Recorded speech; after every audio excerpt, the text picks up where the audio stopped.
కాంగ్రెస్ ప్రభుత్వం ఇచ్చిన 6 గ్యారెంటీల ప్రభావం ఎట్లా ఉండబోతున్నది అనే ఒక చర్చ మొదటి నుంచి ఉన్నది.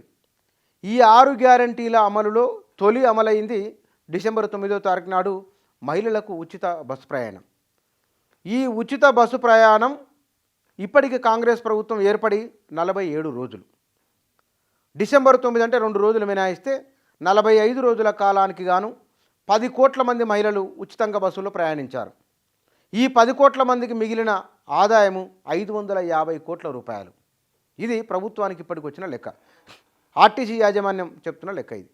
ఈ 550 కోట్ల రూపాయలు మహిళలకు మిగిలినట్లు, ఆ మేరకు అది తిరిగి మళ్ళీ మార్కెట్లోకి వచ్చినట్లే.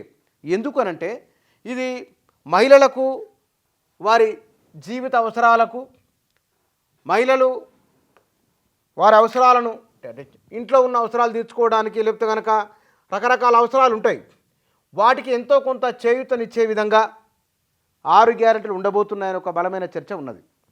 6 గ్యారెంటీల వలన తెలంగాణ మహిళలకు 1 నెల 10 రోజుల కాలంలో, 15 రోజుల కాలంలో మిగిలిన మొత్తం 550 కోట్ల రూపాయలు.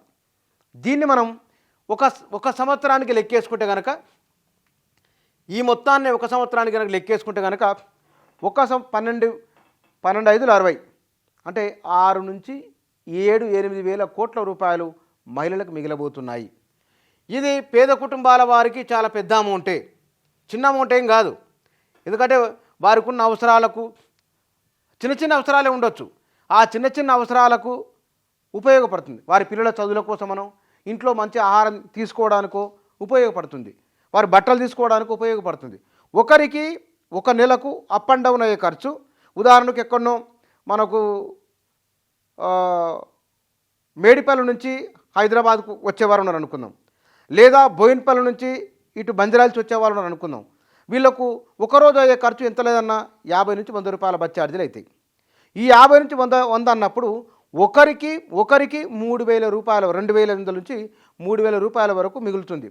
1 నెలలో 2,500 నుంచి 3,000 రూపాయలు మిగిలితే కనుక ఆ ఇంట్లో కూరగాయలకో పాలకో వాళ్ళకు మిగిలే అవకాశం ఉన్నది.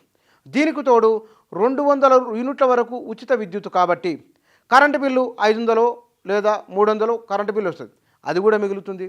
వీరికి 2,500 రూపాయలు కూడా ప్రభుత్వం ఇవ్వబోతున్నది మహిళలకు.